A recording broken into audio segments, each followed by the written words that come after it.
tenho outra pergunta, aliás, elas chegaram bastantes agora. Eu se calhar dirigi esta pergunta ao Sandro, mas a todos, também a quem se quiser pronunciar. Pergunta-nos o Jorge Silva: Portugal a curto prazo pode viver sem os grandes capitalistas? Amorim ou Belmiro que empregam milhares de trabalhadores?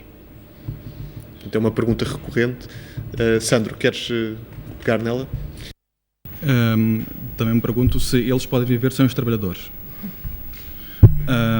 Daí estarmos naquilo há pouco que se falava no mesmo barco. Eu creio que tem havido um déficit de exigência em relação a esses capitães de indústria. E em particular ao cidadão Amorim,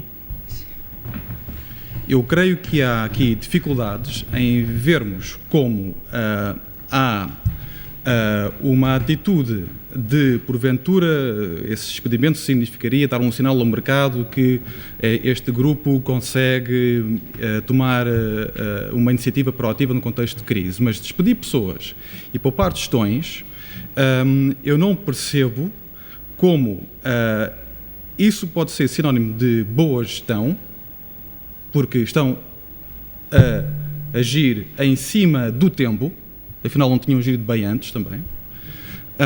Tenho dificuldade em compreender este tipo de atitudes, como, por exemplo, o engenheiro Belmiro de Azevedo, claro, ou o líder também da Jerónimo Martins, podem dizer que os políticos estão confusos. Sim, pronto, os gestores aparentemente também estão, e às vezes ainda mais os acionistas, que se vêm a perder dinheiro ao mesmo tempo que os gestores levam grandes prémios para casa, que os acionistas não conseguem contestar, nem regular, nem, muito menos, reaver. Portanto, há aqui um problema que é, novamente, mais partilhado do que se pensa.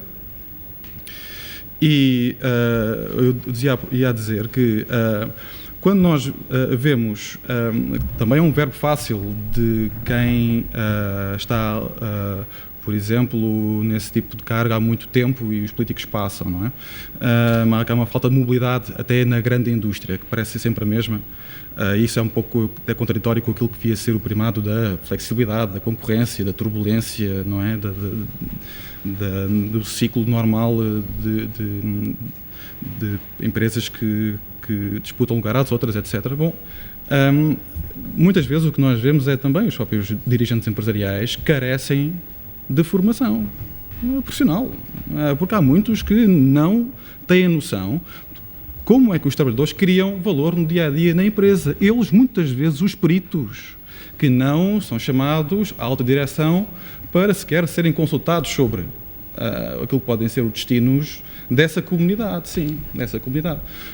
O que nós vemos é um outsourcing de opinião de alto nível, outsourcing dos dirigentes a consultores, essas empresas que fazem o trabalho estranho, muitas vezes nem de boa qualidade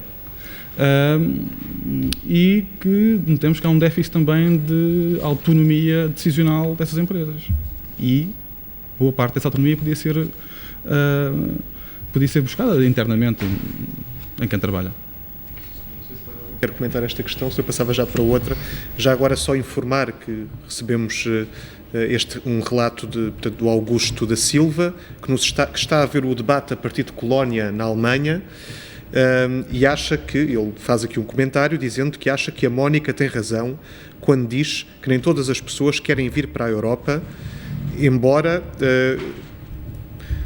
não compreendo agora isto, mas diz-nos que em países como Espanha, Itália e Alemanha, as empresas usam os imigrantes para fazer dumping social.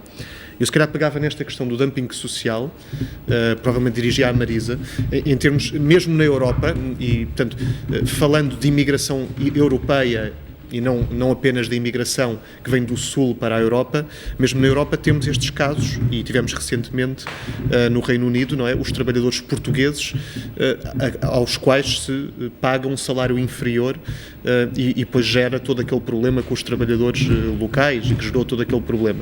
Como é que tu vês esta questão e que propostas é que podemos ter? E temos trabalhadores também dentro da Europa, imigrantes europeus dentro da Europa, a fazer trabalho escravo, que nem sequer são remunerados pelas funções que desempenham e pelo trabalho que desempenham. Efetivamente, isto é mais uma vez um dos lados perversos do modelo de globalização e do sistema capitalista que temos a funcionar, onde não existe um esforço equivalente para poder salvaguardar os direitos dos trabalhadores, por um lado, não existe um esforço integrado nesse sentido e, da mesma forma, também não existe um esforço para combater muito do que é o desperdício, digamos assim, que poderia haver em termos de financiamento público e